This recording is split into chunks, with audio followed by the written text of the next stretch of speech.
whole body CT scan and information overload. Being here in Vietnam and getting my MRI, I was thinking about this idea of the whole body imaging study. See, there's this place I went to get an MRI, and they have an offer, $800, whole body MRI. And they throw in like an ultrasound of thyroid and maybe something like the heart. I find that very interesting, very tempting. I don't know if you know, but about a decade or so ago, whole body CT scans were all the fad. Somebody heard a president got it. Why not, right? If it's good for the king, must be good for the peasant. So everybody rushed out to get their whole body CT scan, and the doctors hated it. They came out with all these incidental lomas, all these findings of little nodules here or there. They're tiny. What do you do about it? Doesn't mean anything. And the thing that was published in the medical literature was saying that these studies are horrible because they give us too much information. And you don't know what to do with it, and it worries people to no end. And I find that information is interesting. Because since when in my education or your education was knowing too much a bad thing? Don't you always want to know more? If you know more, you could know better how the weather's going to be, right? With more and more satellites in space capturing images, with more information about humidity, barometric pressures, blah, blah, blah, you could predict the weather even better.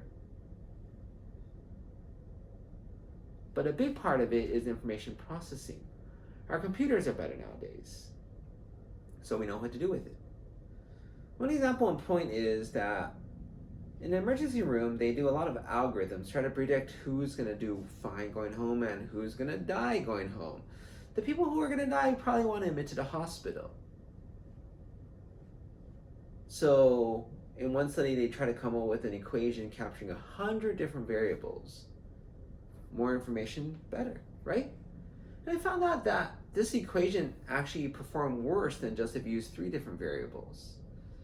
And the justification for that was that 3 variables were important, the other one were just noise, random variations. It's just stuff we don't know how to process. Is important, is it not? If region all is important and some of them aren't important, then we're actually worse off. Which is a very interesting way of thinking about it.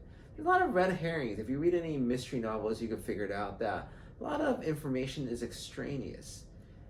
You can't treat it all equally, right?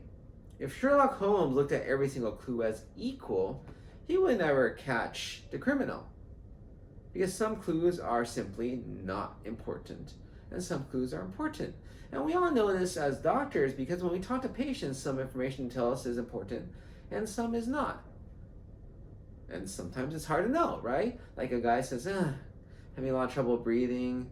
You know, I used to be a smoker and I know I quit for a while, but just a lot of stress recently, took it up just a week or so ago. But I swear I'm done. And you get this imaging study, this x-ray that looks sort of funny, not like a normal pneumonia, but there's definitely something going on. You may think it's extraneous information that he just started smoking.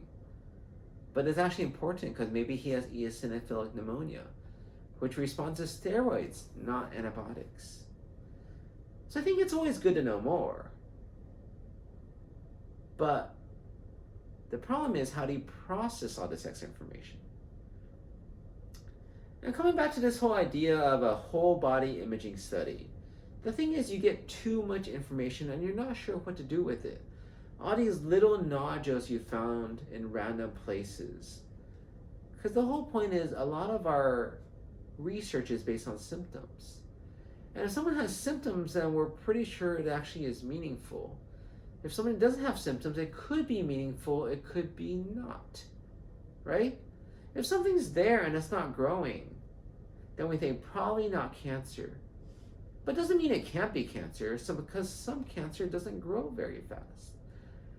See, the problem is there's logic, and then there's reality, right? It may make all the sense in the world that this person dressed in black, very sneakily walking across the road is a robber because you saw them come out of a building and they're carrying a big bag. But if they're not a robber, then they're not a robber, and all your logic in the world doesn't really matter because that's not the truth. So the idea is a whole body MRI study. I would get an MRI rather than a CT because it doesn't give you radiation. Gives you a lot of information that you're not sure what to do about. And one big reason we don't do a lot of screening studies, or why some people say it's bad, because it costs the healthcare system a lot for the worried well people. That is, the people who actually have nothing wrong and are worried and keep seeing the doctor and this or that, right? And you can't just convince them, hey, you're fine, just go move on with life. And the thing that I understand, and hopefully many doctors do, is we don't have 100% certainty. We could tell most people that, hey, you're probably okay, but I can't tell them I'm 100% sure, right? And it's just like life, right? I'm in Vietnam. I could walk across the street. Most likely I'll be fine. I have to pay some more attention here because cars and motorbikes and traffic is a mess and nobody stops for pedestrians. But most likely I'll be fine and take these risks, right? So knowing that I'm 98% chance fine, I can move on with life, but not everybody can. And the problem is getting that extra certainty is near impossible, and it probably involves a lot more invasive tests that have risks. And the question is, what do you do about that? Right? So that's why for me, I'm thinking, I'm going to get this extra information, the whole body MRI scan, just to know. In the future, if something happens, then I may know this is probably more serious because I have this nodule in my liver and now I have some issues with my liver. Maybe it's related. I think the main thing is whether you could say information that's good to know for the future. And I say that's actually hard for most people.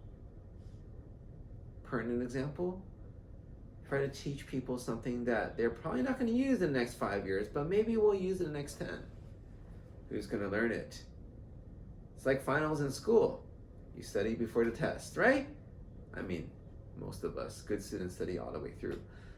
But saying you have information just to keep in your storage for future usage, possibly. That's not very sellable. And I think that's the main reason you want to do a full body MRI or CT scan. Because it might be useful in the future. But I would say, if you reframe it and say, hey, why don't you invest in your future, right? Then it could be reasonable. But most doctors, and I would agree, there's many better ways of investing in your future. Like by eating better, exercising, etc.